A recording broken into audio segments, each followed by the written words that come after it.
வணக்கம் friends, welcome to சுவை eats. இன்றைக்கி நம்ம சேனலில் இந்த மாங்காய் சீசனுக்கு ஏற்ற மாதிரி ஒரு ரெசிபி பண்ண போகிறாங்க. மாங்காய் பச்சடி எப்படி பண்ணுறதுன்னு பார்க்க போகிறோம். இது ரொம்ப டேஸ்ட்டாக இருக்கும், அதே டைமில் பண்ணுறது ரொம்ப ஈஸி. இது குழந்தைகள்லேருந்து பெரியவங்க வரைக்கும் ரொம்பவே விரும்பி சாப்பிட்ற ஒரு ரெசிபிங்க. வாங்க எப்படி பண்ணுறதுன்னு பார்க்கலாம். மாங்காய் பச்சடி பண்ணுறதுக்கு ஒரு மாங்காய் எடுத்திருக்கேன். அதை தோல் சீவிட்டு திருவி இந்த மாதிரி எடுத்து வச்சுக்கோங்க. இதோட அளவுன்னு பார்த்தீங்கன்னா 2 கப் 500 கிராம் எடுத்திருக்கேன். இன்றைக்கி நான் கிளிமூக்கு மாங்காய் எடுத்திருக்கேன். நீங்கள் எந்த மாங்காய் வேணால் எடுத்து இந்த ரெசிபி பண்ணலாங்க.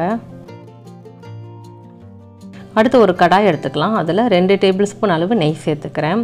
நெய் சேர்க்க விருப்பம் இல்லாட்டி நீங்கள் எண்ணெய் சேர்த்துக்கலாம்.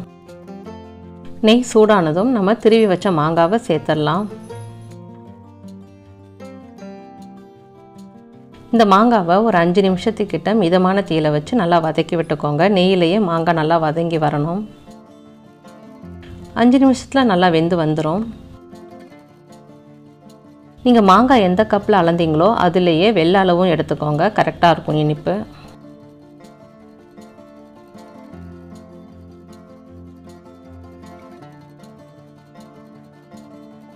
மாங்காய் நல்லா வெந்து வந்ததுக்கப்புறம் நம்ம வெல்லம் சேர்த்துக்கலாம்.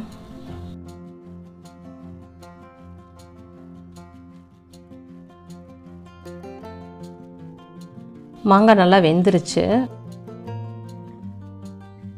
இப்போ இது கூட 1 கப் வெல்லம் சேர்த்துக்கலாம்.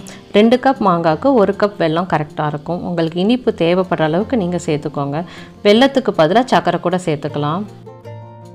அடுத்து இது கூட உப்பு 1/4 டீஸ்பூன் அளவு சேர்த்துக்கலாம். உப்பு கம்மியாகவே சேர்த்துக்கோங்க. வெல்லம் கரையிற வரைக்கும் நல்லா கிண்டி விட்டுக்கலாம்.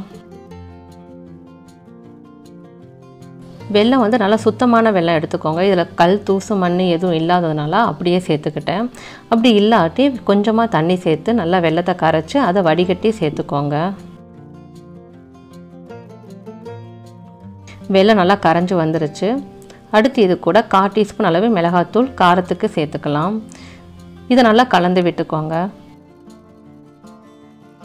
இது பார்த்திங்கன்னா ரொம்பவே டிஃப்ரெண்ட்டான ஒரு ரெசிபிங்க. இதில் இனிப்பு, உப்பு, புளிப்பு, காரம்னு எல்லா வித சுவையும் இருக்கும். ரொம்ப டேஸ்டான ஒரு ரெசிபிங்க. இந்த மாங்காய் சீசனில் இது ரொம்பவே ஃபேமஸ்.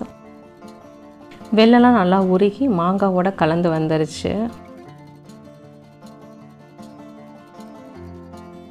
இது அப்படியே ஒரு 2 நிமிஷம் வச்சிடலாம். இப்போ 2 நிமிஷம் ஆகிருச்சு.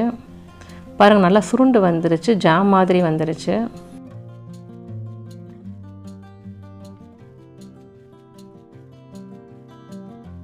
இப்போ இதில் கடைசியாக நெய் 1/2 டேபிள் ஸ்பூன் அளவு சேர்த்துக்கலாம்.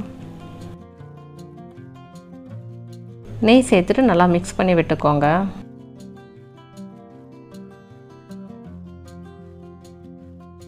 நல்லா பாத்திரத்தோடு ஒட்டாமல் கண்ணாடி மாதிரி வந்துருச்சு. இது கரெக்டான கன்சிஸ்டன்சி.